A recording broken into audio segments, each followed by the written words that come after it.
Hello guys, मी Shreya and welcome to my new mini vlog. आजच्या ब्लॉगची सुरुवात सकाळपासून नाही तर रात्रीच्या 1 वाजल्यापासून होते. मध्यरात्रीस मला आणि श्रमिताला भूक लागली म्हणून आम्ही किचनमध्ये आलो. तिला खाण्यासाठी खूप सारे ऑप्शन्स होते, बट माझ्यासाठी उपवासाचं काहीच मिळत नव्हतं. शेवटी आम्ही दोघींनी बिनलाजासारखं रात्रीचा 1:30 वाजता चिप्स तळायला घेतले.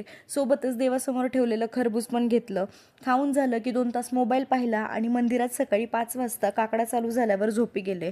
दुपारी 12 वाजता उठले, फ्रेश झाले आणि उपवास आहेत म्हणून रोज आधी विठोबा आणि मग पोटोबा होतो. पण आज भूक इतकी लागली होती की आधी पोटोबा आणि मग विठोबा केला.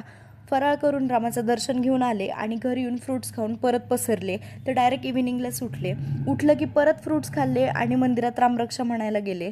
त्यानंतर मंदिरात कीर्तन झालं, मग फराळ केला आणि परत झोपले. सध्या उपवास चालू आहेत की खायची प्यायची आणि झोपायची कॉम्पिटिशन तेच कळत नाहीये. असो, परत भेटूया नवीन एका ब्लॉगमध्ये. तोपर्यंत बाय.